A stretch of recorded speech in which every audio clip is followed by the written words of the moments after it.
Friends, welcome to पर classes. ठीक है, आज हम फाइनेंशियल प्लानिंग का लास्ट पार्ट करने वाले हैं, दैट इज एक्सरसाइज 4.4। राइट, अभी तक तुमको मैंने जितनी चीज सिखाई है 4.3 की रिलेटेड बात कर रहा हूँ मैं। ठीक है, प्रीमियम क्या होता है, डिस्काउंट क्या होता है, पार क्या होता है, ठीक है, वो तुमको यहाँ पे इम्प्लाई करनी है। फेस वैल्यू क्या होता है, मार्केट वैल्यू क्या होता है, तुमको यहाँ पे सब चीजें देखना समझना है। ठीक है, यहाँ पे छोटा सा कॉन्सेप्ट है जो मैं ऐड करूंगा। ठीक है, वो तुम्हारा क्या है, ब्रोकरेज का कॉन्सेप्ट है। राइट, अभी कुछ चीज ध्यान रखना, हमेशा दिमाग फिट कर लो चीज ये। कभी भी कोई तुम चीज परचेस करोगे, तुम्हारा उसमें वो चीज क्या होगा, उसमें तुम्हारा क्या होगा, ब्रोकरेज क्या होगा, वो ऐड होगा। अगर तुम कोई भी चीज परचेस करोगे, तुम्हारा वो परचेस प्राइस में ब्रोकरेज क्या होगा, हमेशा ऐड होगा। लेकिन क्यों चीज होता है ये, सपोज अगर मैं कोई भी चीज परचेस कर रहा हूँ, अगर मैं कोई भी चीज परचेस कर रहा हूँ किसी के थ्रू, तो क्या होता है, मैं उसको कुछ ना कुछ पे करूंगा, तो उतने ही मेरे क्या होगा, परचेस वैल्यू बढ़ जाएगा। सपोज 50 रुपीज की कोई चीज है, ठीक है, जो खरीदने के लिए मैं किसी के थ्रू गया, उसने मुझे 1 रुपीज चार्ज किया। ठीक है, तो मेरे परचेस वैल्यू कितना हो गया, वो 51 रुपीज। इसलिए मैं ब्रोकरेज क्या करूंगा, इसके अंदर हमेशा ऐड अप करूंगा। Same sales value per share में क्या होगा, मैं ब्रोकरेज लेस होगा, लेस क्यों होगा, इसका ठीक रेसिप्रोकल उल्टा। जैसे अगर मैं कोई चीज सेल कर रहा हूँ, किसी के थ्रू सेल कर रहा हूँ, 50 रुपीज चीज है मेरी वो, ठीक है, उसने सेल करने का 1 रुपीज लिया, तो क्या करूंगा, मुझे मेरे हाथ में कितना अमाउंट मिलेगा, 50 माइनस 1 दैट इज 14 रुपीज मेरे हाथ में मिलेगा जब सेल करूंगा मैं। समझ रहे हैं चीज ये? ठीक है, ये चीज हमेशा कॉन्सेप्ट ध्यान रखना 4.4 सॉल्व करते हुए। ठीक है, जिसके पास टेक्स्ट बुक है वो पेज नंबर 109 खोल लो। टेक्स्ट बुक का पीडीएफ तुमको ऑनलाइन मिल जाता है आजकल। तो जिसका टेक्स्ट बुक फिलहाल नहीं है, जिसने लॉकडाउन में मार्केट से नहीं खरीद पाया है, नहीं जिसके पास, ठीक है, वो ऑनलाइन ही ऑनलाइन तुम लोग डाउनलोड कर लो पीडीएफ। ठीक है, चलो 4.1 पे फर्स्ट सम पे आ जाओ। फर्स्ट सम पे क्या करना है आपको, जो पढ़ लेते हैं। फर्स्ट सम क्या लिखा होगा, market value of per share is ₹200। ठीक है, हमको मार्केट वैल्यू दिया हुआ है, कितना है, ₹200 पर शेयर। ठीक है, मुझे मार्केट वैल्यू दे दी है यहाँ पे, इसका मार्केट वैल्यू कितना है, पर शेयर का वैल्यू कितना है, 200 रुपीज है। The brokerage rate is 0.3%। तो अपने को ब्रोकरेज का रेट दिया हुआ है, क्या दिया अपने को, ब्रोकरेज का रेट दिया, इट इज 0.3%, 3.03% पर शेयर है, यहाँ ध्यान रखना है चीज। Then find the purchase value of share, then find the purchase value of per share. ये तो इजी है, जैसे मैंने पहला कॉन्सेप्ट तुमको बताया मैंने। तो क्या करने का, पहले अपने को ब्रोकरेज निकालना पड़ेगा, ब्रोकरेज का अमाउंट निकालना पड़ेगा।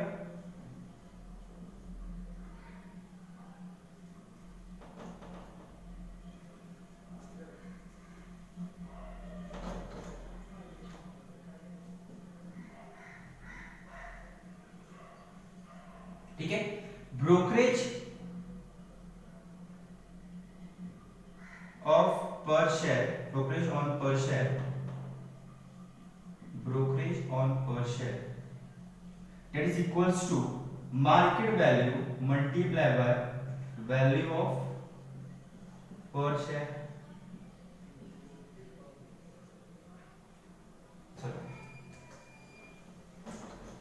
Market value multiply by brokerage on per share. जैसे चलो, what is market value, that is 200 rupees, 200 multiply by 0.3%, 200 multiply by 0.3% कर लो, मैं कैसे यूज कर रहा हूं, तुम मैन्युअली करोगे, दैट इज 0.6 रुपीज। ठीक है, मतलब मुझे कोई एक शेयर खरीदना है 10 रुपए का, तो मुझे 0.6 rupees as a brokerage pay करना है। तो अपना वैल्यू शेयर क्या होगा, यहाँ पे लिखते हैं हम लोग, therefore value of per share is equals to, purchase value per share equals to 200 plus 0.6 that is 200.6।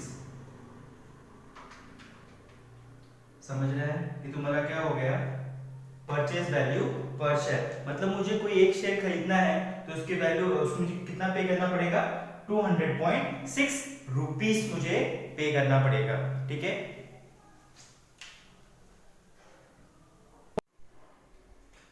चलो फ्रेंड्स, अब सेकंड सम सॉल्व करते हैं। ठीक है, फर्स्ट सम सॉल्व किया परचेज का, सेकंड सम सॉल्व करेंगे हम लोग सेल्स का। ठीक है, तुमको मार्केट वैल्यू दिया हुआ है ₹1000, ब्रोकरेज दिया हुआ है 0.1% per share, right. Amount receive after the sale कितना है वो अपने को ढूंढना है, मालूम करना पड़ेगा। ठीक है, पहले अपने क्या निकालना पड़ेगा, पहले अपने को ब्रोकरेज अमाउंट निकालना पड़ेगा पर शेयर। तो कैसे निकालेंगे हम लोग,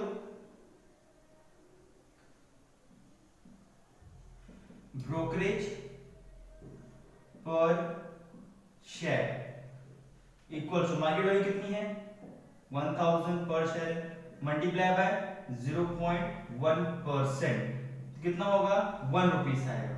कितना आएगा 1 रुपीस, मतलब मुझे कितना पर शेयर रुपीस पे करना है, 1 रुपीस पे करना है। तो मुझे कितना अमाउंट रिसीव्ड होगा पर शेयर के पीछे, तो 1000 मेरा वैल्यू है, तुमको बताया था मैंने। Amount received after the sale is equals to 1000 minus brokerage. What is brokerage? 1 rupee, that is 999 rupees. Understood? समझा क्या कॉन्सेप्ट था? तो तुमको स्टार्टिंग में सिखाया था ब्रोकरेज लेस कब करना है, ऐड कब करना है। ठीक है, वही कॉन्सेप्ट लोग यहाँ भी यूज करना है। यहाँ पे सेल हुआ था, सेल में जाहिर सी बात है मुझे ब्रोकरेज पे करना पड़ेगा, तो उतना अमाउंट मुझे जितना ब्रोकरेज पे करूंगा उतना मुझे क्या मिलेगा, कम मिलेगा, शॉर्टेज मिलेगा, राइट। अंडरस्टूड। चलो अब थर्ड सम चलते हैं। थर्ड सम क्या है देख लेते हैं। अभी तक जिसने चैनल सब्सक्राइब नहीं किया है वो सब्सक्राइब कर लो। ठीक है, तुम्हारे कुछ व्यूज है कि वीडियोस में कुछ और ऐड होना चाहिए तो तुम कमेंट सेक्शन में बता सकते हो। चलो थर्ड सम तुमको टेबल दिया हुआ है यहाँ पे। थर्ड सम तो टेबल है, मैं एक सॉल्व करता हूँ स्टार्टिंग का, सेकंड तुम सॉल्व कर लोगे अपना। वहां पे लिखा हुआ है ना third sum, that is what we have given number of share, that is 100, by means purchase, and market value of share, market value per share that is ₹45, therefore total value comes to 4500, 45 multiplied by 100 that is 4500. now brokerage 0.2%। ठीक है, अपने को total value पे 0.2% brokerage निकालना है, that comes to 9 rupees, that comes to 9 rupees. Now brokerage पे अपने को सीजीएसटी और एसजीएसटी भी निकालना पड़ेगा। क्यों सर जीएसटी क्यों निकालना पड़ेगा सीजीएसटी और एसजीएसटी? क्योंकि ये तुम्हारा क्या है, ब्रोकरेज की तरह का सर्विस है, तो जहां सर्विस आएगा वहां पे जीएसटी अपने को निकालना ही पड़ेगा। ठीक है, अपने को रेट दे दिया हुआ है 9% जीएसटी, सीजीएसटी निकाल लो उस पे, तो 9 रुपीस पे 9% it comes to 0.81, सेम हो जाएगा ये 0.81। the total value of share, now what will be the total value of share? I've already told you when you purchase any share you have to add the brokerage, when you purchase any share you have to add the brokerage, so then if you add the brokerage the CGST and GST on charge on brokerage is also be इसको भी क्या करना पड़ेगा, अपने को add करना पड़ेगा। समझ रहा है? तो कैसा होगा, तो 4500 प्लस 9 प्लस 0.81 प्लस 0.81 इसको ऐड कर लेते हैं। मैं बस कैसे ऐड करूंगा, तो मैन्युअली ऐड करो उसको।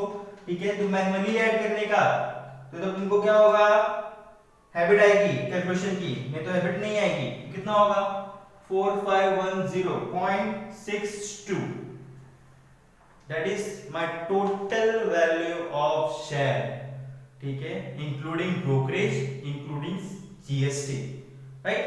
नाउ सेकंड पे तुमको शेयर दिया हुआ, तो मैं टेक्स्ट बुक में कॉलम बनाया हुआ है। सेकंड सेल्स किया हुआ है, तो सेल्स में कोई बात नहीं।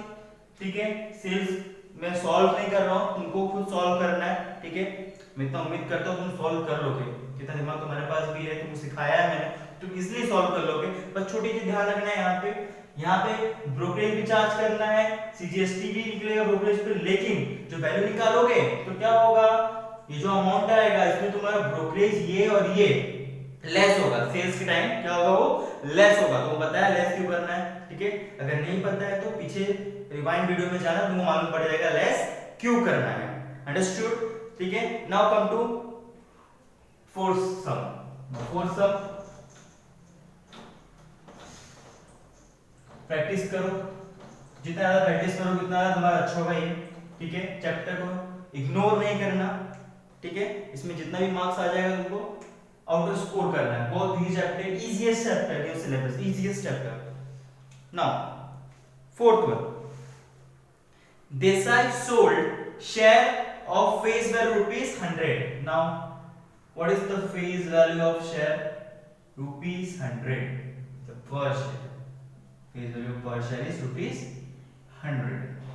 Now next, when the market value was rupees 50, now market value is rupees 50 per share. Now market value is rupees 50 per share and received rupees 4988. Amount received equals to, it is 4988.20. Now she paid brokerage 0.2%. So we have given brokerage rate, that is 0.2% per share, and GST on brokerage 18%. GST on brokerage, that is equals to 18%. Now what we have to find, then how many share did she sell? उसने कितना share sold किया, हमको दिया हुआ है, उसने sold करके इतना रुपीस लिया, ठीक है। और उसने ब्रोकरेज 0.2% पे किया और उसने 18% जीएसटी पे किया, मार्केट वैल्यू 50 पर शेयर की है। यहाँ पे फेस वैल्यू कुछ इन्वॉल्वमेंट है ही नहीं, ठीक है। एक सिर्फ इंफॉर्मेशन है, तुमको ये इन्वॉल्व कहीं करना ही नहीं, क्योंकि तुमको सिर्फ और सिर्फ इस पे क्या चार्ज करना होता है, तो तुमको याद हो तो सिर्फ और सिर्फ डिविडेंड लगता है इसके ऊपर और कुछ नहीं, ठीक है। एक्चुअली में अमाउंट कितना पे करना पड़ा, 50 रुपीस पर शेयर पे करना पड़ा। अंडरस्टूड, ठीक है। तो मुझे पर शेयर के पीछे कितना ब्रोकरेज लगा, पहले मुझे वो फाइंड आउट करना पड़ेगा, राइट। तो let's find out that. Now brokerage on per share, that is equals to, what is the market value? It is 50. 50 multiplied by 0.2%, it comes to, calculate it, 50 multiplied by 0.2%, that is 0.1 rupees. Understood? मुझे पर share के पीछे कितना brokerage pay करना पड़ा, 0.1 rupees. 0.1 rupees. Now I have to pay 18% GST also. Then calculate the GST on brokerage. So GST on brokerage equals to 0.1 into 18%. Calculate it. 0.1 into 18%. This comes to 0.018. 0.018, ठीक है। Then calculate the brokerage on per share, that is comes to 0.1 rupees and GST on brokerage, that is 0.018. Now यहाँ पे उसने क्या किया है, cell किया है। जब सेल होता है क्या आपको बताया था मैंने, ब्रोकरेज करना है अपने को लेस करना है, उसका जीएसटी चार्ज किया उस पे, तो उसको भी क्या करना है अपने को लेस करना है। तो यहाँ पे निकालना पड़ेगा अपने को प्राइस